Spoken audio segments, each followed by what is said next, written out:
Allah subhanahu wa ta'ala. May Allah subhanahu wa ta'ala accept our efforts in seeking the blessing of Allah.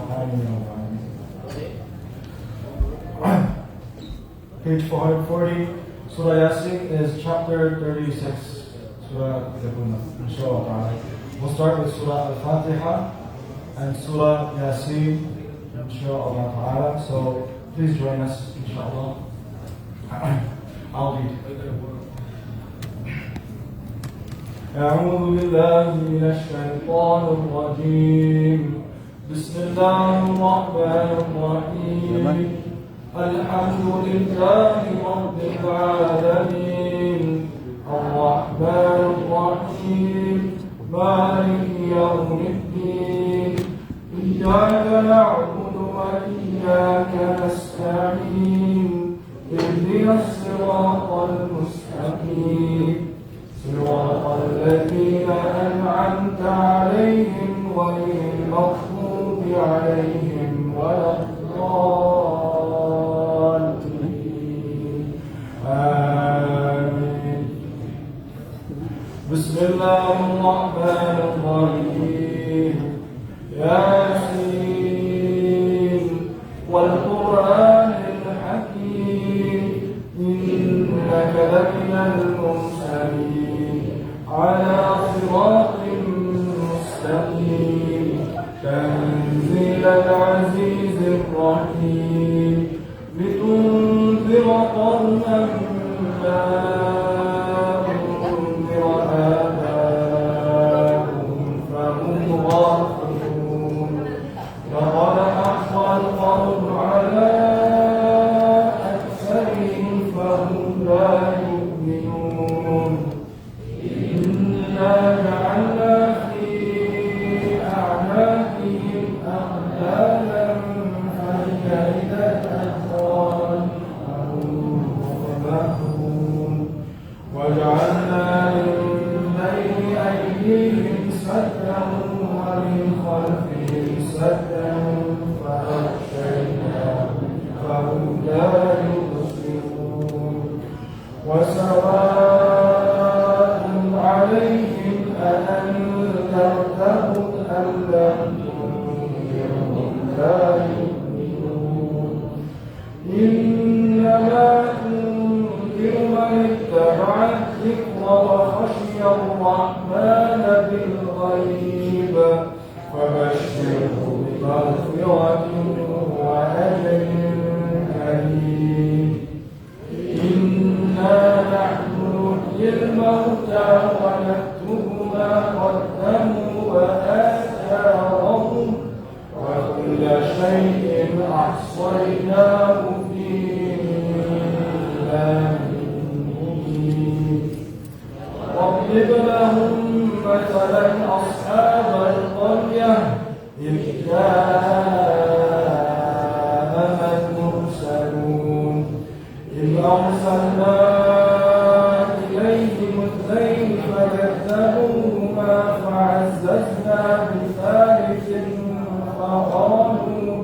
فقالوا إنا إليكم مرسلون قالوا ما أنتم إلا بشر مثلنا وما أنزل الرحمن من شيء إن أنتم إلا تكذبون قالوا ربنا يعلم إنا إليكم لمرسلون وما علينا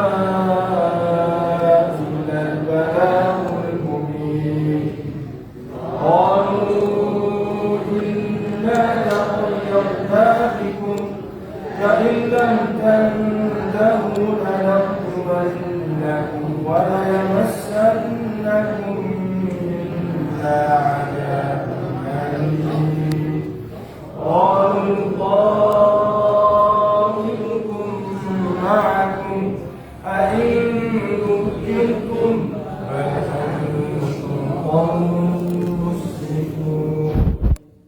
وجاء بالحق الصديق رجل يسعى قال يا قوم اتبعوا المرسلين اتبعوا من لا يسألكم أجرا وهم مهتدون وما لي لا أعبد الذي فطرني وإليه ترجعون أأتخذ من دونه آلهة يردني الرحمن بضر لا تغن عني شفاعتهم شيئا ولا ينقذون إني إذا لفي ضلال مبين إني آمنت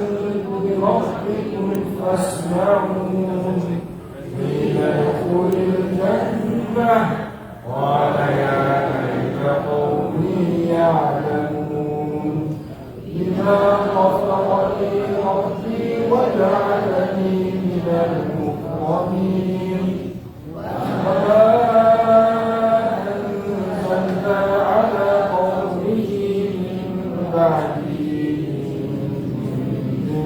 من السماء ولا كنا منزلين إن كانت إلا صيحة واحدة فإذا هم خامدون يا حسرة على العباد ما يأتيهم من رسول إلا كانوا به يستهزئون ألم يروا كم أهلكنا قبلهم من القرون أنهم إليهم لا يرجعون وإن كل لما جميع لدينا محضرون وآية لهم الأرض الميتة أحييناها وأخرجنا منها حبا فمنه يأكلون وجعلنا فيها جنات من نخيل وأعناب وفجرنا فيها من العيون ليأكلوا من ثمره وما عملته أيديهم أفلا يشكرون سبحان الذي خلق الأزواج كلها مما تنبت الأرض ومن أنفسهم ومما لا يعلمون وآية لهم الليل نسلخ منه النهار فإذا هم مظلمون والشمس تجري لمستقر لها ذلك تقدير العزيز العليم والقمر قدرناه منازل حتى عاد كالأرجون القديم والشمس ينبغي لها أن تدرك القمر ولا الليل سابق النهار وكل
Enggak, udah tuh ke atasnya.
Boleh itu Pak, maju Pak.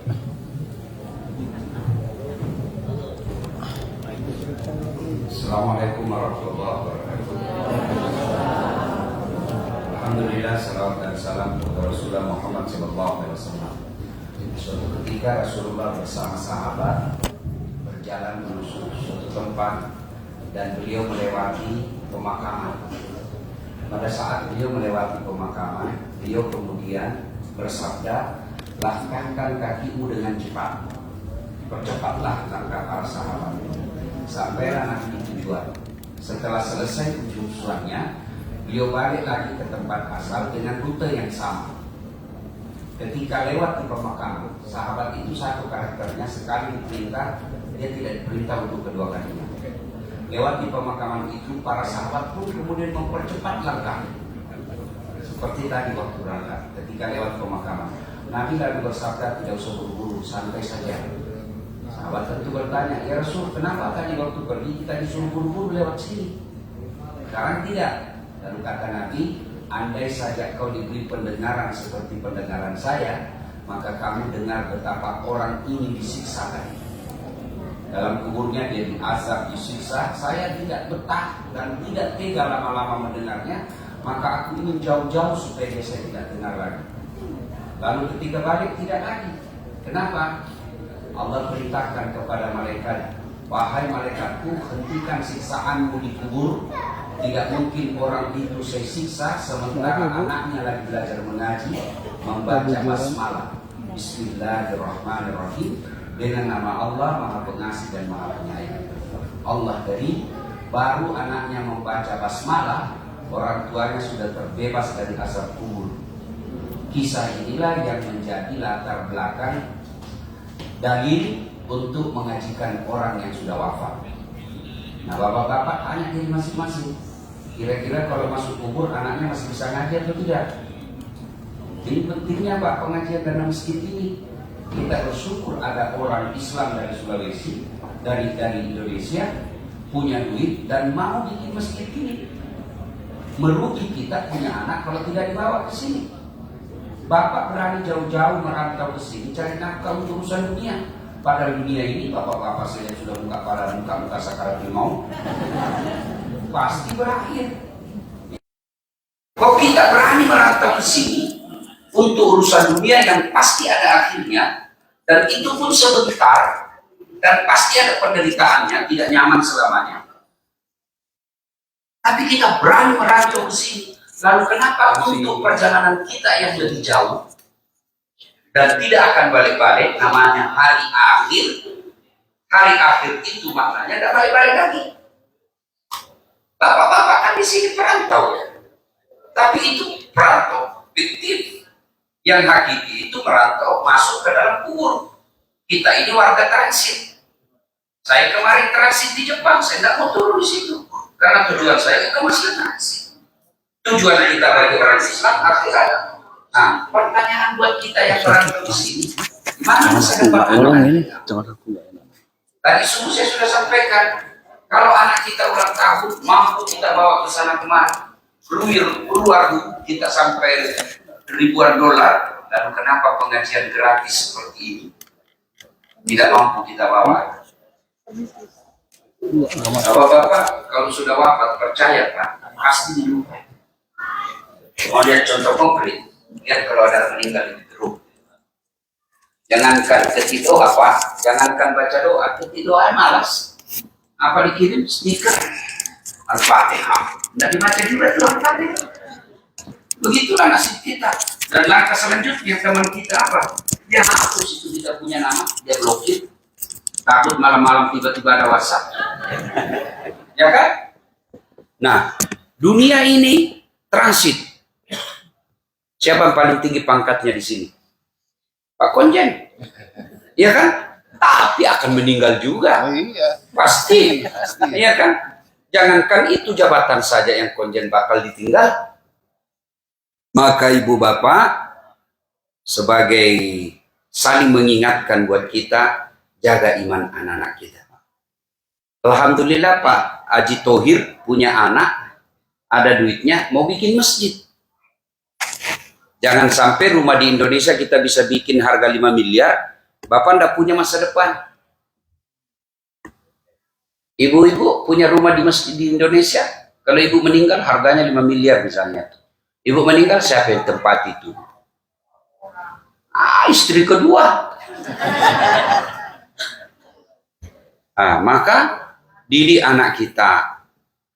Ya, satu pelajaran dari tadi yang dibaca sejarah hidupnya.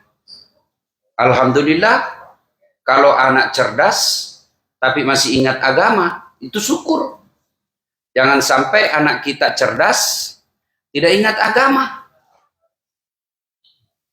Ingat agama itu minimal standarnya bisa ngaji. Maka saya berharap kalau Bapak betul peduli masa depannya, Pak pulang nanti ini, dudukkan baik-baik anakmu, suruh ngaji.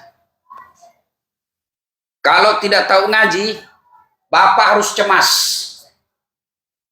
Bapak harus cemas kalau duduk depan anak dia tidak tahu ngaji. Bapak mesti cemas, meskipun dia magister, meskipun 17 bahasa dia tahu, tidak ada gunanya. Nanti anakmu berdoa tidak juga pakai bahasa Inggris. Oh my God, please help me, my mother. Tidak juga. Pasti pakai bahasa Indonesia juga kalau dia tahu bahasa Indonesia. Ya, maka wujud konkret pengajian pulang ini ada hasilnya. Pulang dudukkan anak. Nah, kau baca dulu ini Quran. Kalau tidak, langkah selanjutnya carikan guru ngaji. Mahal guru ngaji, dorong anakmu ke sini. Bawa ke masjid, ngaji bareng-bareng di sini.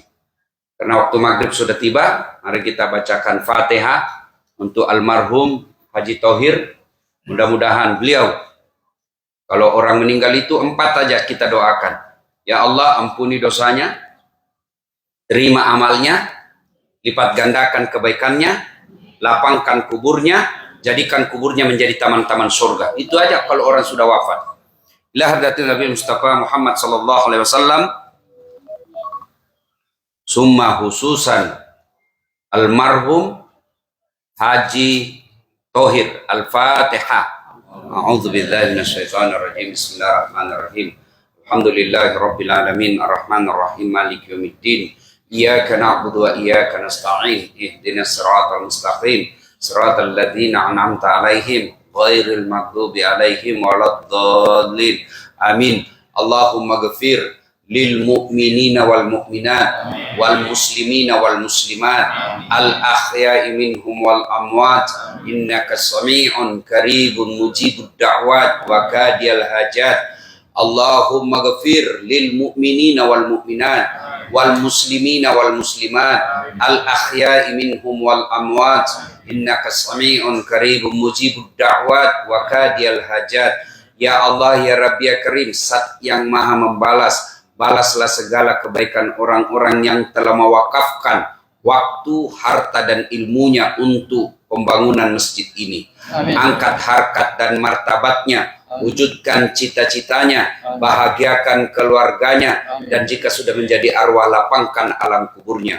Ampuni segala dosa-dosanya, terima amal ibadahnya, lipat gandakan segala kebaikannya, dan jadikan kuburnya menjadi taman-taman surga. Rabbana atina fid dunya hasanah wa fil akhirati hasanah wa qina adzabannar. Subhana rabbika rabbil izzati amma yasifun wa salamun alal mursalin walhamdulillahi rabbil alamin.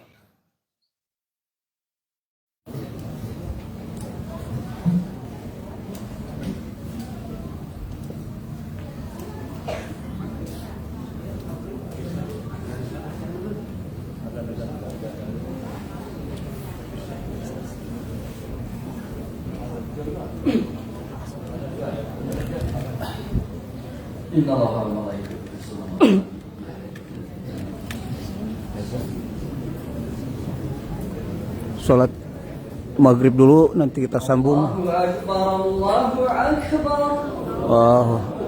Dengarkan ceramah Ustadz Dasat Latif. Allahu Akbar, Allah